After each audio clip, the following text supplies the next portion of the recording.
অসমের বন্যায় মৃতের সংখ্যা বেড়ে ৮২। বন্যা বিধ্বস্ত অসমের জন্য বিশেষ ঘোষণা মুখ্যমন্ত্রী হিমন্ত বিশ্ব শর্মার। বৃহস্পতিবার ফেসবুক লাইভে এসে একথা জানালেন অসমের মুখ্যমন্ত্রী এবং ঋণ নিয়ে সরকারের বিশেষ ঘোষণা। শিবসাগর চড়াইদেউ জেলার বন্যা বিধ্বস্ত নামঘরগুলিকে ১.৫ লক্ষ টাকা অনুদান। আগামী ২-১ দিনের মধ্যে এই দুই জেলা সফর করবেন মুখ্যমন্ত্রী। আর ফেসবুক লাইভে এসে কথা জানালেন তিনি। আপোনালোকৰ যিটো মৰেটৰিয়াম যে লোন ঘূৰাই দিয়া যিটো প্ৰক্ৰিয়া যাক আমি যেতিয়া আমি তাক সামূহিকভাৱে সকাহ দিওঁ তাক মৰেটৰিয়াম বুলি কোৱা হয়। অৰ্থাৎ হাউচিং লোন, এডুকেশ্যন লোন আৰু কাৰ লোনৰ ক্ষেত্ৰত আমি ৬ মাহৰ বাবে মৰেটৰিয়াম ঘোষণা কৰিছোঁ আজি আমাৰ SLBCত হোৱা সিদ্ধান্ত অনুসৰি।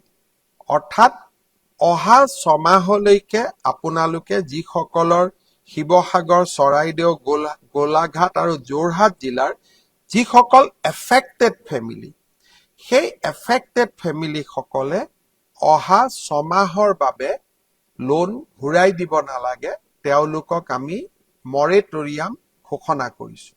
আকৌ এবাৰ কৈছোঁ, এফেক্টেড ফেমিলিৰ বাবে ৬ মাহ মৰেটৰিয়াম পাৰ হৈ যোৱাৰ পিছত ধৰি ললো আপোনালোকৰ লোনটো ৩ বছৰত ঘূৰাই দিবলগীয়া আছিল, ৬ মাহটো ঘূৰাই নিদিব আৰু ৩ বছৰৰ লগত ৩ বছৰ ৬ মাহ যোগ হ'ল। প্ৰয়োজন হলে ঘূৰাই দিয়াৰ সীমা আৰু এবছৰ আপোনালোকে বঢ়াই ল'ব পাৰিব। তাৰ মানে ইনষ্টলমেণ্ট বিলাক প্ৰতি মাহত ৬ মাহৰ পিছতো আপোনালোকে যিটো ইনষ্টলমেণ্ট দিব সি কমি যাব, কাৰণ লোন ঘূৰাই দিয়াৰ যিটো সীমা বা বছৰ তাক আমি আৰু এবছৰলৈকে বঢ়াই দিম।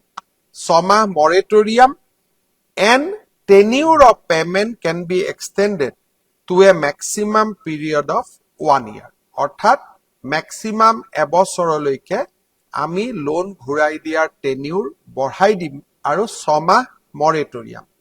আৰু মৰেটৰিয়াম কেতিয়াৰ পৰা এফেক্ট হ'ব? 19 জুলাই 2026, অৰ্থাৎ বানপানী হোৱাৰ দিনাখনৰ পৰা। এইটো হ'ল হাউচিং লোন, এডুকেশ্যন লোন আৰু কাৰ লোন। এইবাৰ আমি আহিছোঁ কৃষি ঋণ আৰু আত্মসহায়ক গোটৰ ঋণৰ ওপৰত। এই দুই শ্ৰেণীৰ ঋণৰ ক্ষেত্ৰতো ৬ মাহৰ বাবে আমি মৰেটৰিয়াম ঘোষণা কৰিছোঁ। অৰ্থাৎ ৬ মাহৰ বাবে আপোনালোকে লোন ঘূৰাই দিব নালাগে, ইনষ্টলমেণ্টবোৰ দিব নালাগে, ৬ মাহ আপোনালোকে বেংকক একো দিব নালাগে। ৬ মাহৰ পিছতো লোন ঘূৰাই দিয়াৰ যিটো টেনিউৰ আছিল, ৭ বছৰৰ লোন আছিল, 10 বছৰৰ লোন আছিল, তাক আমি এবছৰৰ পৰা 2 বছৰলৈকে বঢ়াই দিব পাৰিম। তাৰ ফলত কি লাভ হ'ব? আপোনালোকৰ ইনষ্টলমেণ্ট বিলাক সহজ হৈ পৰিব।